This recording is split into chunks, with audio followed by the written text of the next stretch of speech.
इस वक्त की बड़ी खबर आपको बता दें, महाराष्ट्र हरियाणा की जीत से दिल्ली बीजेपी के हौसले बुलंद हैं। सूत्रों के मुताबिक बीजेपी अब दिल्ली में भी चुनाव को तैयार है। उपराज्यपाल नाजीब जंग से बीजेपी जल्द मुलाकात करने वाली है। बीजेपी के नेता दिवाली के बाद मुलाकात करके विधानसभा भंग करने की सिफारिश करेंगे। सीधे चलते हमारे सहयोगी इस वक्त हमारे साथ है, लेकिन हां, यह जरूर साफ है कि बीजेपी के हौसले काफी बुलंद हो चुके हैं।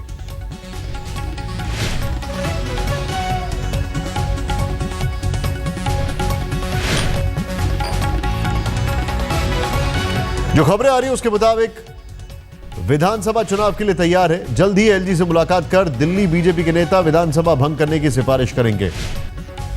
और पूरा मामला कुछ इस तरीके से है कि जिस तरीके से बीजेपी की जीत हुई है, अभी महाराष्ट्र हरियाणा में पार्टी के अंदर एक सुगबुगाहट है, एक सोच है कि अभी भी मोदी लहर जारी है। हिमांशु मिश्रा हमारे साथ। हिमांशु, पूरी खबर बताएं।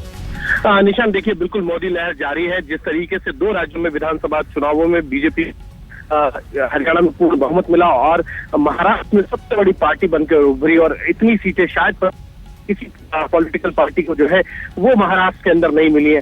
उस बीजेपी अब दिल्ली के अंदर उठाना चाहती है और बीजेपी की अब पूरी तैयारी है कि दिल्ली के अंदर विधानसभा चुनाव जाए। और जिस तरीके से नरेंद्र मोदी की लहर दोनों आई है, उसके बाद अब दिल्ली के और बीजेपी रुख करना चाहती है। बीजेपी के सामने समस्या ये है कि 6 महीने के अंदर 3 बाई इलेक्शन के अंदर उनको कराने हैं। डॉक्टर हर्षवर्धन जो केंद्र सरकार में स्वास्थ्य मंत्री हैं, रमेश बिदुड़ी जो साउथ दिल्ली से एमपी हैं, साथ ही साथ प्रवेश वर्मा जो वेस्ट दिल्ली से एमपी हैं, ये तीनों पहले दिल्ली के विधायक थे। तो ऐसे में अब बाई इलेक्शन कराने हैं। इन तीनों बाई इलेक्शन के साथ चाहती है कि बाई इलेक्शन ना हो, पूरी तरीके से चुनाव में उतरा जाए। और जो बात अरविंद केजरीवाल कहते रहे हैं बीजेपी को लेकर कि वो चुनाव से भाग रही है, अब बीजेपी कहना चाहती है कि हम चुनाव से नहीं भाग रहे, हम चुनाव में आना चाहते हैं। देखिए आप। बहुत बहुत शुक्रिया जानकारी के लिए आपका। सीधे चलते हैं, अब हमारे दर्शकों को बता दें कि ये जो खबर है बहुत बड़ी खबर है, इस लिहाज से देखते हुए कि बीजेपी के अंदर एक सुगबुगाहट है। लग रहा है कि मोदी वेव दिल्ली में निकल जाएगी, दिल्ली दूर नहीं।